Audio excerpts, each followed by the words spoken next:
હવે 2 જિલ્લા બન્યા છે, એટલે એક બનાસકાંઠા પાલનપુર અને એક થરાદ. તો સૌપ્રથમ થરાદ જિલ્લાની જવાબદારી વિશે બોલીશ.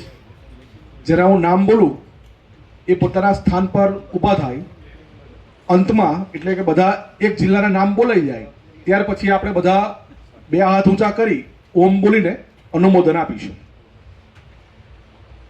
સૌપ્રથમ અધ્યક્ષ તરીકેની જવાબદારી વાવ થરાદ જિલ્લામાં ભુરાભાઈ રાજપૂત, ધરણીધર તાલુકો, પોતાના સ્થાન પર ઊભા થાય.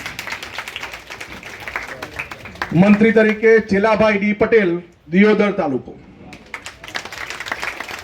વરિષ્ઠ ઉપાધ્યક્ષ જલાભાઈ એમ દેસાઈ, ભાભર તાલુકો. ઉપાધ્યક્ષ તરીકે જીવરામભાઈ ચૌહાણ, ધરણીધર તાલુકો. બીજા ઉપાધ્યક્ષ છે ગેલાજી સગરામજી ઠાકોર, લાખણી તાલુકો. બીજા ઉપાધ્યક્ષ છે મકનાજી માવાજી ગેહલોત, રાહ તાલુકો.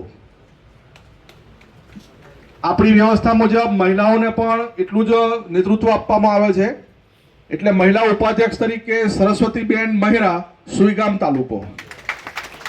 સહમંત્રી તરીકે સવજીભાઈ ડી ગેલોતર, લાખણી તાલુકો.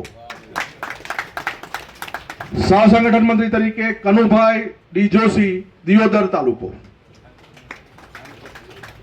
કોષાધ્યક્ષ તરીકે લક્ષ્મણભાઈ પટેલ, થરાદ તાલુકો. કાર્યાલય મંત્રી તરીકે પ્રેમજીભાઈ ચૌધરી. આંતરિક ઓડિટર તરીકે નવીનભાઈ ઠાકોર, થરાદ તાલુકો. આપણી વ્યવસ્થા મુજબ રાજ્ય પ્રતિનિધિ પણ આપણે નામ ઘોષણા કરતા હોઈએ છીએ. તો રાજ્ય પ્રતિનિધિ તરીકે હરજીભાઈ વાઘાભાઈ વાઘેલા, અશોકભાઈ બાબાભાઈ પરમાર અને કરશનભાઈ કુંભાજી રાજપૂત, આ 3 રાજ્ય પ્રતિનિધિ તરીકે થરાદ જિલ્લામાંથી કામ જોશે. આપણે સૌ આ થરાદ જિલ્લાની ટીમને 2 હાથ ઊંચા કરી ઓમનું અનુમોદન આપીશું. ઓમ.